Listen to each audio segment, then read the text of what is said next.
Keep quiet. Start हो गई recording. आप अगर बोलोगे तो आपका ही नुकसान है, ठीक है ना? आपकी आवाज वहां जाएगी, समझ नहीं पाओगे ढंग से। द लास्ट लेसन, अल्फोंसे डाउडेट ने लिखा है ये, मिस्टर डाउडेट। यही है ना स्पेलिंग, DOUDET, DAU है क्या? ठीक है। ये कहानी क्या बताती है? ये कहानी के बताने पर से पहले मैं आपको एक चीज समझाता हूँ। इमेजिन करिए ये हमारे राजस्थान का हिस्सा है इधर का, ठीक है ना? ये जैसलमेर और बीकानेर है, ये जैसलमेर है, बीकानेर है, ठीक है ना? इस पर क्या होता है, पाकिस्तान इधर आप सबको पता है, ये पाकिस्तान कब्जा कर लेता है इस क्षेत्र पर। और इतने सालों से बेचारे 1947 से ये बोल रहे थे क्या, हिंदी, है ना? और एकदम से जैसे पाकिस्तान कब्जा कर लेता है तो ये यहाँ के लोगों को फोर्स करता है कि तुम उर्दू बोलो, है ना? और पाकिस्तान इस्लामिक कंट्री, और इस्लामिक कंट्री में उर्दू ज्यादा चलती, तो उसने फोर्स किया कि भाई उर्दू बोलो, यहाँ के लोगों को टॉर्चर किया। तो कैसा महसूस होगा और स्कूल पे क्या प्रभाव पड़ेगा इस युद्ध का, इसी की कहानी है भाई। एक बार की बात है, ये कहानी तो यहाँ की थी, मैंने तो एक उदाहरण दिया। अपन बात कर रहे हैं फ्रांस की, फ्रांस और पर्सिया की।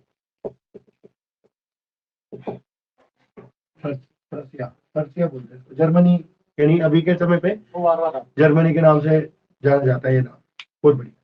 तो पर्सिया ने फ्रांस के ऊपर कब्जा कर लिया था, आपको पता हो। और फ्रांस के दो जिलों पे कब्जा कर लिया था, एल्सेस और लोरेनी नाम के दो जिले थे। इन पर कब्जा करके वहां के लोगों को फोर्स किया कि भैया तुम लोग, अब तुम्हारा ये जो फ्रांसीसी कल्चर है ये छोड़कर हमारी जर्मनी वाली भाषा बोलो, जर्मनी का कल्चर अपनाओ, यानी जर्मनी की जर्मन भाषा बोलो। अब वहां पर रहने वाले लोगों के ऊपर और एक स्कूल के ऊपर इस युद्ध का क्या प्रभाव पड़ता है, इस बारे में ये कहानी, ठीक है? कहानी का मेन कैरेक्टर है फ्रेंच। फ्रेंच एक छोटा बच्चा होता है, जेड से फ्रेंच। एम हेमल दूसरे कैरेक्टर है, टीचर है ये एम हेमल।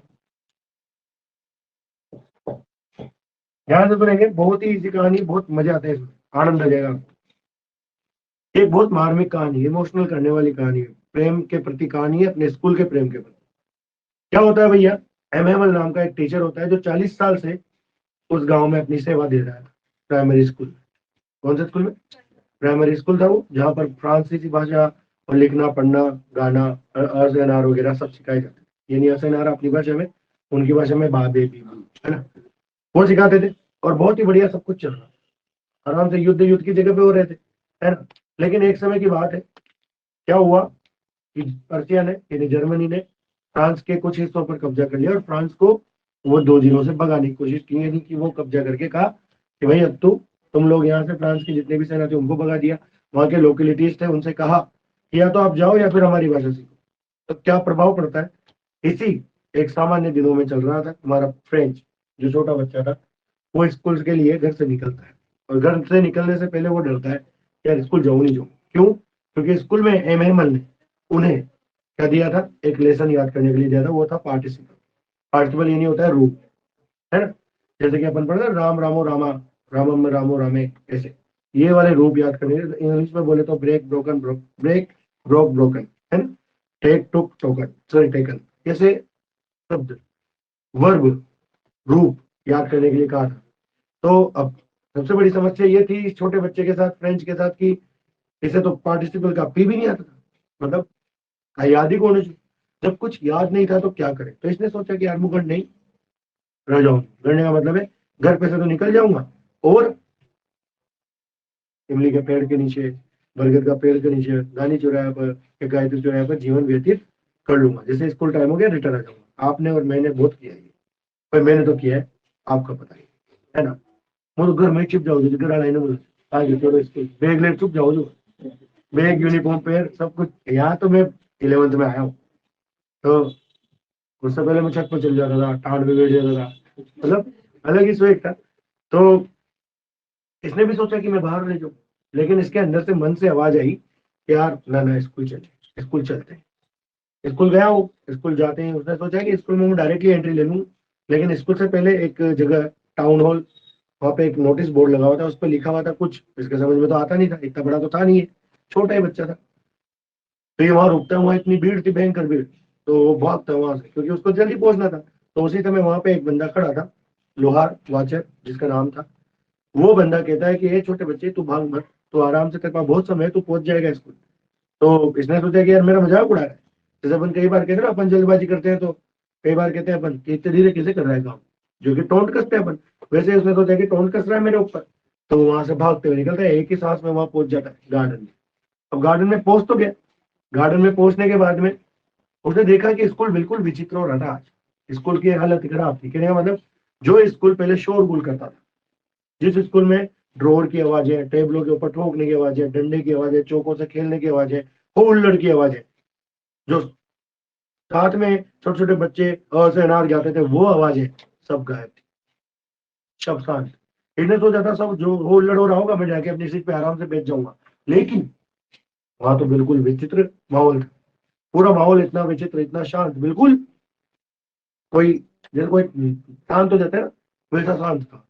और उसने देखा कि उसके जो टीचर थे वो भी वहां पे चुपचाप घूम रहे थे इधर से उधर क्लास में, टू एंड फ्रो, आगे से पीछे ऐसे घूम रहे थे।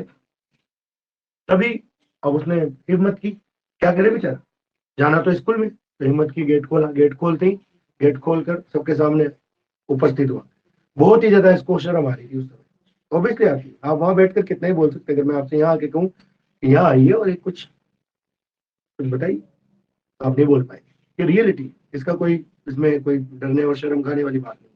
तो वो बंदा सबके सामने ऐसे खड़ा था, तो वो बहुत शर्म और बहुत डरावा महसूस कर रहा था।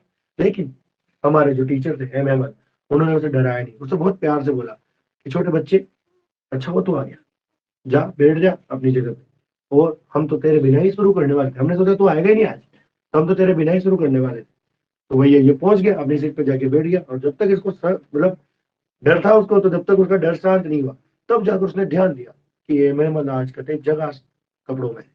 वो कपड़े जालदार शर्ट, ग्रीन कोट और थ्री कॉर्नर हेड पहन रखी थी उसने। ये कपड़े वो कब पहनते थे, इंस्पेक्शन डे पर, और कोई प्राइज गिविंग डे होता था ना तब, यानी कोई आता था ना चार्ज करने स्कूल की, तब, और जब वो पुरस्कार वितरण समारोह होता था तब वो पहनते थे ये कपड़े। तो उसने सोचा आज कोई विशेष काम होगा। बिल्कुल शांतिपूर्ण लग रही थी। और सबसे बड़ी बात, पूरी क्लास भरी हुई थी, यानी हम तो यहाँ तक ही बैठते थे, पीछे की बेंचेस जो खाली रहती थी आज वो भी भरी हुई थी। उन पर गांव के मनगड़े बैठे थे, गांव के बूढ़े व्यक्ति, है ना भैया। ये देखकर वो अचंभित हो गया, और उसने क्या मामला है, मैटर चार्ज। तभी वो सारी चीजें देख रहा था। उसी समय एमएमएल अपनी कुर्सी से उठे और कहा, मित्रों या विद्यार्थियों, भाई पीछे वालों से तो मित्रों का, आगे वाले से विद्यार्थियों का, कि आज ये हमारा अंतिम लेसन है, जो मैं आपको पढ़ाऊंगा आपकी मातृभाषा। भाई साहब की क्या कहा, भाई साहब ने कहा, क्या कहा कि भैया मित्रों, आज मैं आपको अंतिम लेसन पढ़ाऊंगा फ्रांसीसी भाषा में। इसके बाद उसने ये भी बताया कि फ्रांस के इन दो जिलों के ऊपर कब्जा कर लिया है पर्सिया ने, और अब कल से यहाँ जर्मनी भाषा पढ़ाई जाएगी, और कल से नया मास्टर यहाँ आ जाएगा जो आपको जर्मन पढ़ाएगा। भाई कतई सन्नाटा चल गया पूरे क्लास में, बिल्कुल ऐसा हो गया कि जैसे कोई साफ सूंघ गया हो सबको। और मुझे मतलब छोटे फ्रेंच को, मुझे ये शब्द खतरनाक लगे, बिजली के प्रहार जैसे लगे, जिन शब्दों को मैं समझ नहीं कर पाया। मैंने सोचा यार ये क्या हुआ, मैं तो मेरी भाषा को जानता ही नहीं, फिर भी कल से मुझे नई भाषा पढ़नी पड़ेगी। तो इसलिए उसने कहा जो किताबें उसे थोड़ी देर पहले बकवास लग रही थी, जो किताबें उसे कतई बकवास बहुत बुरी कि उनको उठाना तक नहीं चाहता था, उसको पुरानी मित्र जैसी लगने लग गई, जिसको छोड़ा नहीं जा सकता था। और जो संतों की हिस्ट्री थी, उसकी हिस्ट्री किताबें सब उसे बहुत प्रिय लगने लग गई थी, कि वो उसे छोड़ना नहीं चाहती। ऐसी सोचते हुए उसका दिमाग खराब हो गया कि अच्छा, तो टाउन हॉल पर ये न्यूज लिखी थी उन्होंने कि कल से क्या होगा, कल से एल्सेस और लोरेनी नामक जिलों में फ्रांस फ्रेंच भाषा की जगह जर्मन भाषा पढ़ाई जाएगी। इतनी बड़ी बात, मेरा तो दिमाग खराब हो गया।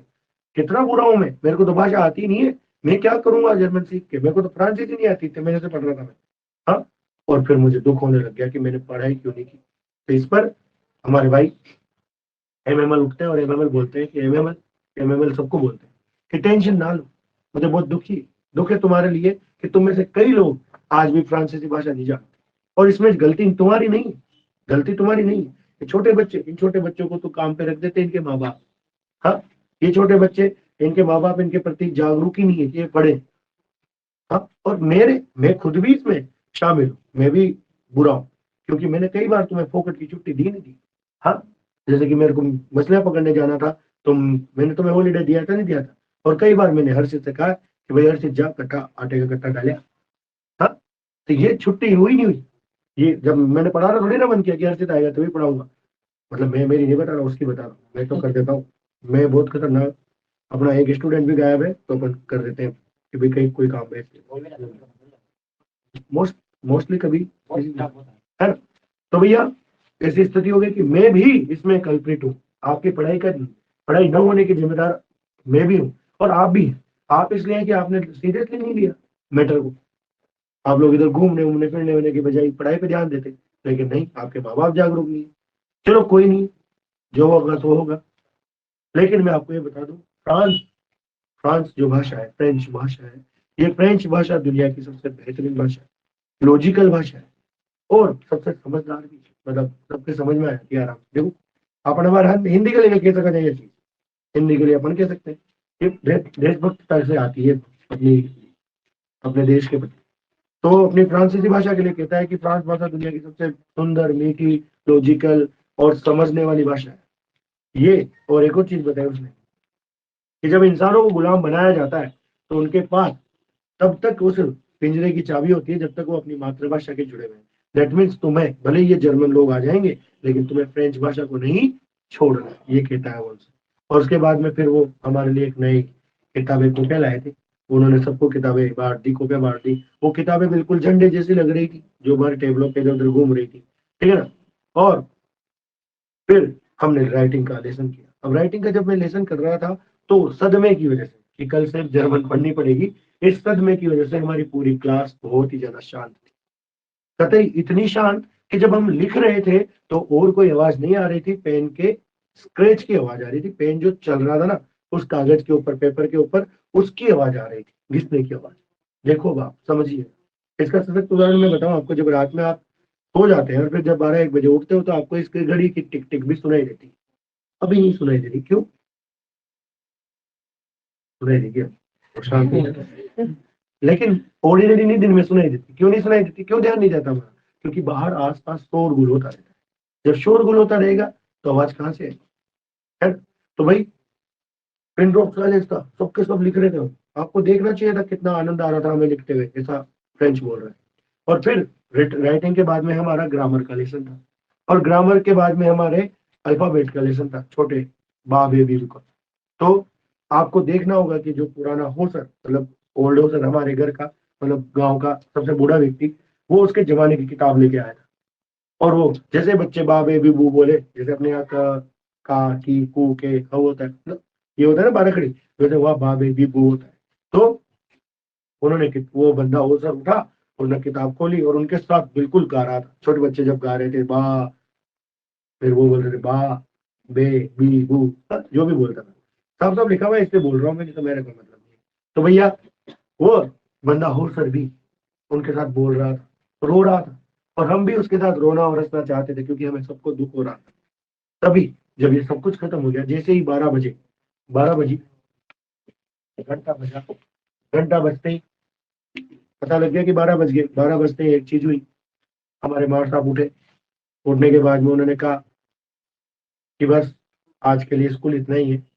ऐसे कहा नहीं, वो कहना तो चाहते थे, लेकिन बस केवल एक चीज कर पाए, वो बोल नहीं पाए, तो उन्होंने बोर्ड की तरफ मुड़े, पेन लिया और उस पर लिखा वी वाला फ्रांस, यानी फ्रांस जिंदाबाद।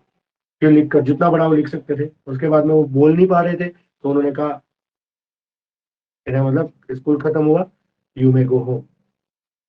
ये एक कहानी।